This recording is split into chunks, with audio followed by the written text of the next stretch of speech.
Hello my friends, welcome back to my channel. Gue Omar Rozak. Kalau lu baru pertama kali nih mampir ke YouTube channel gue, klik dulu tombol subscribe-nya supaya kita bisa makin akrab, ya nggak? Video hari ini lumayan spesial buat gue karena ini adalah video pertama yang di-request topiknya sama subscriber YouTube gue. Samuel nanya, ekonomi Indonesia turun 5%. Dan apa yang bisa kita lakukan nih sebagai seseorang yang baru merintis karir atau seseorang yang baru merintis usaha? Waduh, pertanyaan pertama berat banget ya. Tapi gue akan coba jawab sesederhana mungkin pakai bahasa yang simple dan mudah dimengerti. Jadi yang ngerti video ini nggak cuma lulusan ilmu ekonomi doang. Untuk menjawab pertanyaan Samuel tadi ada dua hal yang mesti kita perhatikan ya. Yang pertama adalah ekonomi turun 5% itu maksudnya apa? Yang kedua, kita sebagai orang yang baru merintis bisnis atau baru merintis karir nih, kita mesti gimana nih? Gua akan bagi video ini menjadi dua part. Part yang pertama adalah menjawab pertanyaan yang pertama tadi, dan walaupun gua berusaha supaya jawabannya nggak terlalu teknis, tapi ini tetap kita nggak bisa ngomongin jauh-jauh dari ekonomi. Jadi kalau lo males nih dengerin gua ngomongin ekonomi, langsung aja skip ke part 2-nya. Timestamp-nya akan gua kasih di description box di bawah. Mumpung lu lagi scroll ke bawah nih, lo harus sekalian pencet tombol subscribe yang tadi belum lu pencet itu. Gue tahu lu belum pencet tadi kan. Oke, first question. Ekonomi turun 5% itu artinya apa sih? Biasanya indikator yang digunakan untuk mengukur naik turunnya ekonomi sebuah negara itu GDP atau Gross Domestic Product. GDP ini sendiri adalah kumpulan dari 4 poin. Yang pertama adalah belanja negara, yang kedua adalah konsumsi masyarakat, yang ketiga adalah investasi di sektor real, dan yang keempat ini adalah perbandingan antara nilai ekspor dan nilai impor yang kita lakukan. Gampangnya gini nih, belanja negara naik, konsumsi masyarakat naik, investasi naik, kemudian perbandingan ekspor lebih banyak daripada kita impor. Ini akan naik-naik terus nih. Nah, ekonomi kita akan semakin membesar. Indonesia itu punya target kenaikan ekonomi sebesar 5% setiap tahunnya. Artinya, tiap tahun GDP-nya Indonesia ini mesti naik 5% juga. Sampai sini masih nangkep ya, kita gali sedikit lebih dalam lagi. Laporan kuartal 2 2020 itu baru aja keluar dan hasilnya sama sekali nggak sesuai dengan harapan kita. Ternyata GDP kita di kuartal kedua tahun 2020 itu minus 5% jika dibandingkan dengan kuartal kedua tahun 2019. Jangan sampai ketuker ya ketika kita membandingkan perkembangan GDP masing-masing kuartal, kita bukan bandingin sama kuartal sebelumnya. Jadi kita nggak bandingin kuartal 2 2020 dengan kuartal 1 2020, tapi kita bandinginnya itu dengan kuartal 2 tahun 2019 atau tahun sebelumnya. Ingat kan tadi kita punya target kenaikan GDP sebesar 5%. Nah, ketika laporan kuartal 2 kemarin dibandingkan sama laporan kuartal 2 2019, kita bukannya membesar 5% ekonomi negaranya, tapi kita malah mengecil 5%. Artinya ada penurunan sebesar 5% dari ukuran ekonomi negara Indonesia ini. Sejauh ini kita masih sama sekali belum menyebut definisi atau kata resesi. Simpelnya, resesi itu adalah keadaan ketika GDP-nya itu minus selama 2 kuartal secara berturut-turut. Jadi kalau kuartal ketiga nanti kita ekonominya minus lagi kayak sekarang, kita akan resmi dinyatakan berada di dalam situasi resesi ekonomi. Apa sih penyebabnya terjadi resesi ini? Seperti yang udah gue sebut di awal tadi, ketika belanja negara turun, konsumsi masyarakat turun, orang nggak investasi di sektor real, kita import lebih banyak daripada kita ekspor. Hal-hal ini tuh akan mempengaruhi ke pertumbuhan ekonomi kita. Kalau poin-poin tadi akan tetap turun lagi di kuartal ketiga ini, maka kita akan minus lagi nih kuartal ketiga. Sehingga kuartal kedua dan kuartal ketiga tahun 2020 kita minus, kita resmi mengalami resesi. Udah kali ya ngomongin teknisnya ya. Kita ngomongin yang deket-deket aja yuk. Menjawab bagian kedua dari pertanyaan Samuel tadi, kalau lu adalah seorang profesional atau lu adalah seorang karyawan atau pegawai nih, Apa sih yang bisa lo lakuin? Menurut gue hal terpenting yang harus lo lakukan adalah tetap berbesar hati dan jangan berkecil hati. Jangan merasa kayak gue baru aja merintis karir nih, kok gue mesti diberikan cobaan seperti ini ya. Lihat positifnya. Dari dulu tuh udah banyak banget orang yang kepikiran atau pengen kerja dari rumah. Dulu kan orang tiap hari pada ngeluh tuh, mesti bangun pagi, sarapan buru-buru, mandi aja kadang nggak sempet, macet-macetan di jalan cuman untuk datang ke kantor tepat waktu.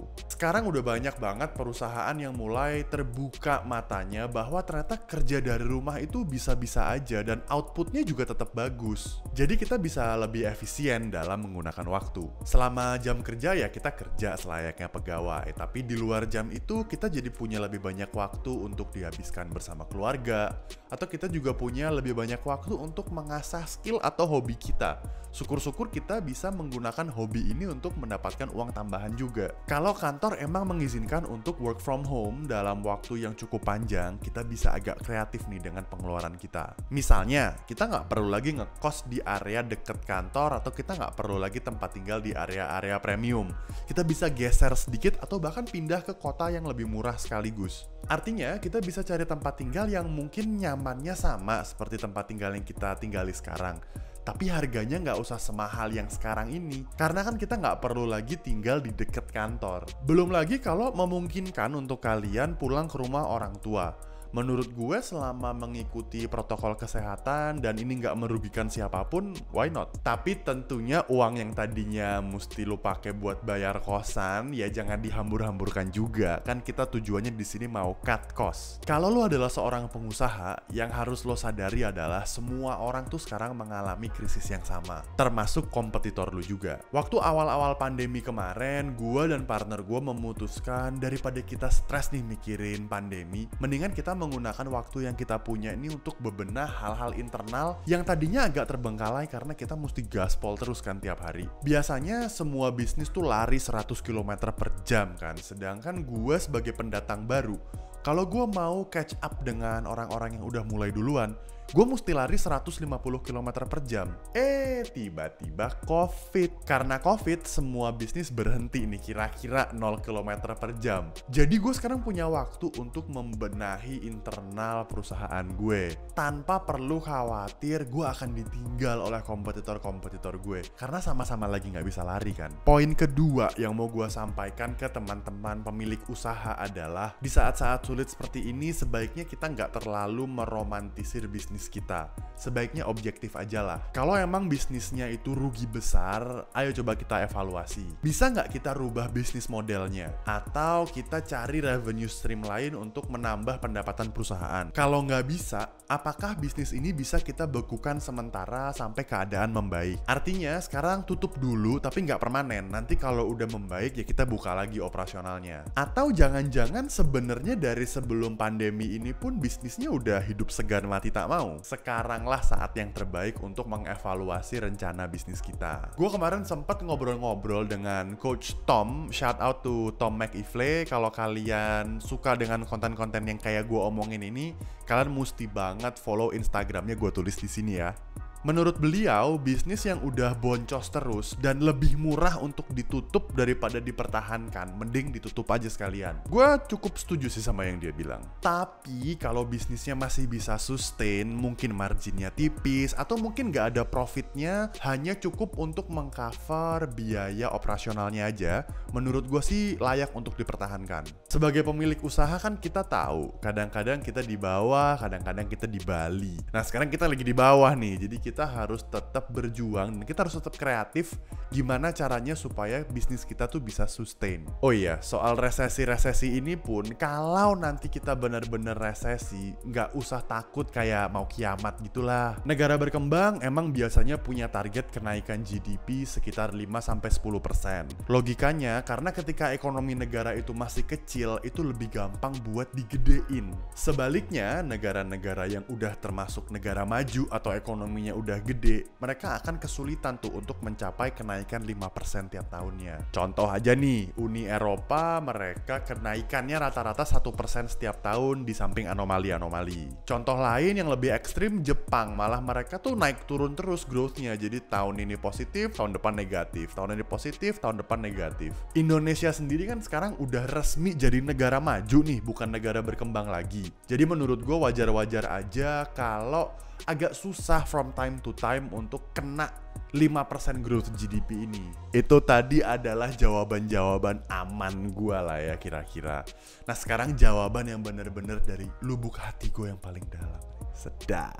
Kita tuh terlahir di dunia yang mendambakan progres. Kemarin gue di sana, sekarang gue di sini, besok gue mesti ada di situ. Otak kita tuh udah terprogram untuk berpikir seperti itu gitu. Kita kemarin kelas 1 SD, kita hari ini kelas 2 SD, besok kita kelas 3 SD. Kemarin kita officer, hari ini kita manager, besok kita direktur. Kemarin bisnis gue omsetnya 1 juta, sekarang bisnis gue omsetnya 5 juta, besok bisnis gue omsetnya harus 10 juta. Setiap poin-poin ini nggak tercapai, kita tuh selalu dianggap oleh orang lain atau oleh diri kita sendiri telah melakukan kegagalan. Jadi kita gagal dalam merealisasikan target tersebut. Padahal kan ekspektasi itu kita sendiri yang bikin gitu. Maksudnya selama perjalanan pun kita bertambah ilmu, kita bertambah relasi, kita bertambah pengalaman juga.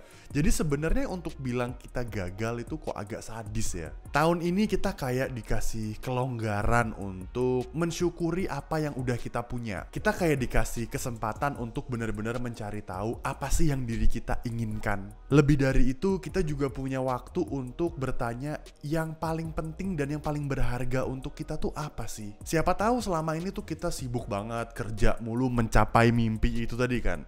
Sampai kita nggak punya waktu untuk ngobrol sama nyokap kita misalnya. Call your mom, she misses you. Gue percaya tahun ini it's not about making profit. Tahun ini adalah tentang survival. Tahun ini adalah learning how to navigate through a difficult ocean. It's about knowing ourselves, it's about knowing what we really want, and about knowing who we really are. Dan harapannya ketika things are getting better, and it will get better, lo gak perlu khawatir, kita bisa menjadi pribadi yang lebih baik lagi daripada siapa kita kemarin. Stay smart.